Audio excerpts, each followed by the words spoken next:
And now to the world of beverages and potential health food fads. We're talking Savsé smoothies, which are the fastest growing smoothie company in the UK.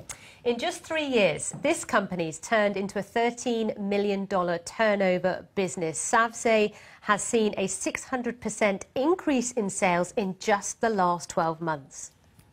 Now, the word Savsé actually means crammed full of goodness. It's Georgian, would you believe? And the idea came from the founder's mum, who was pregnant and had to start making her own smoothies to combat iron deficiency and generally stay healthy. Gukka Tavberidzis is the founder and the chief executive of Savsé Smoothies and joins us now.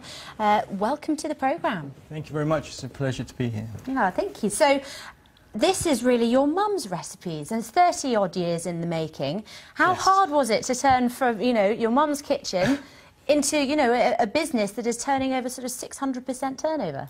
It was very challenging, but very exciting at the same time.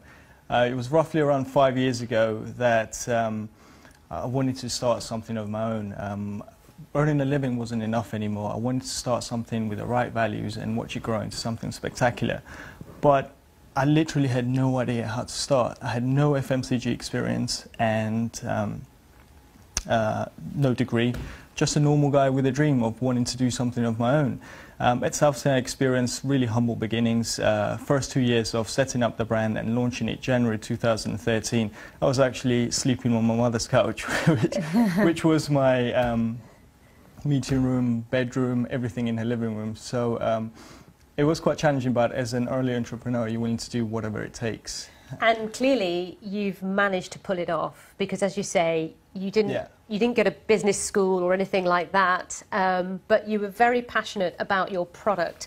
How did you manage to get these smoothies from your mum's kitchen, as it were, from the blender, onto the shelves of supermarkets around this country, being sold, by the millions? Well, the first question I asked myself was, why wasn't any other companies making smoothies which were raw and nutritious, same way as my mother was making in her kitchen? The drinks were heat pasteurised or made with powders and all sorts of additives. Loads of sugar, of course, as well, added sugar. Yeah, absolutely. So there was definitely a gap in the market. But the big challenge and the key challenge for me was, how do I take what's in my mother's kitchen, those raw, fresh ingredients, and put them on the shop floors, bottle them up and put them on the shop floors without compromising on the taste, quality and nutrition of the drink. Initially, I was advised that the pasteurization was the only way. And if I didn't follow through this method, then I wouldn't have a business. But I absolutely refused, purely because I wanted to stay faithful to the consumers who would be drinking our drinks and to the values of my mother, the way she was making it in her kitchen.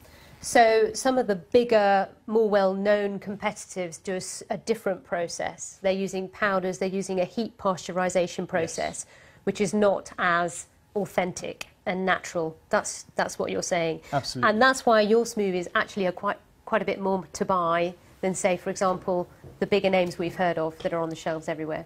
Yes, to understand how heat pasteurization works, you're effectively cooking the ingredients to 71 degrees. And once you cook them to 71 degrees twice, you're stripping it of all nutrition that's left in the drinks. So the way we make it is totally different. We use cold pressing and HPP method. Now, once you cold press something, you're preparing the ingredients in its raw, natural form as it should be. And these ingredients are then blended. Once they're blended as per recipe, it's bottled in its raw form.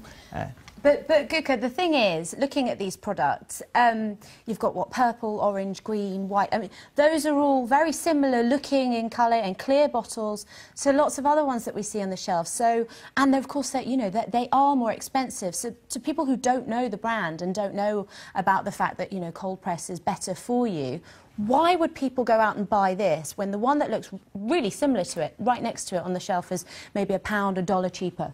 Well, this is the challenge we face as a brand and something that we're looking to overcome. It's really important to us that we do talks like this and we get as much noise out there as possible that cold pressing is better for the consumers and they get a fresher product.